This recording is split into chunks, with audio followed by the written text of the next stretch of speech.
Hello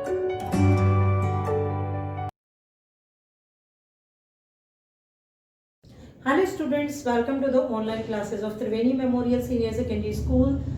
Today I am going to continue chapter number 10, which is wave optics, and today I am going to discuss first topic, which is the principle of superposition, because in the very next topic we are going to use it in the interference when we are going to discuss about the mixing of two waves and how these are, you can say, behaving and what will be the resultant.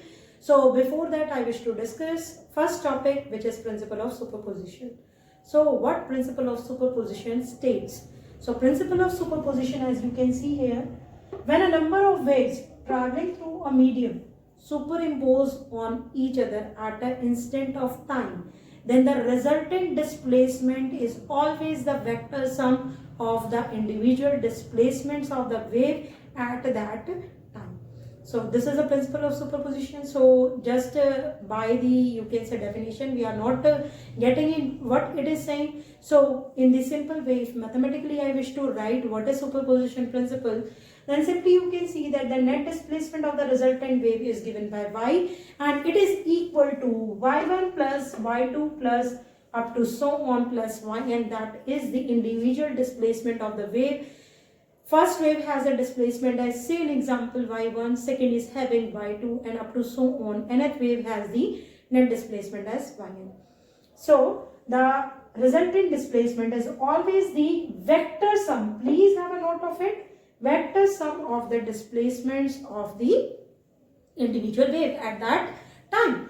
So here I have shown you diagrammatically in the first, this particular diagram, you can see that the first wave has the displacement as y1, second wave has the displacement as y2. So the resultant wave is having the displacement as y1 plus y2, but the point to be noted is that here the crest is superimposing on the crest with the 0 degree phase difference, and hence we are getting the crest only having the amplitude as y1 plus y2, and it is also starting from the same phase. So all are starting from the 0 and ending at the same phase.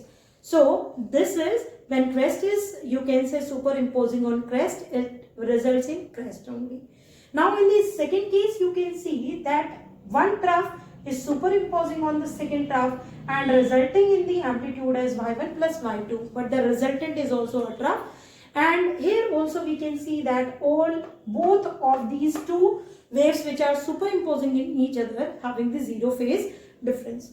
Similarly, in the very third case, if you will see, then the crest is superimposing on trough, and obviously here the phase difference is pi. So here the first displacement is considered to be positive and the second displacement is considered to be negative, and here we are going to get the displacement as 0 if the amplitude or the displacement of the first, that is crest, and the trough both are equal. Have a note of it that both are having the same displacement but in the opposite direction. So the net displacement is given as 0. So this is all about the superposition principle. In the very next video I am going to discuss the interference with you. So thank you so much.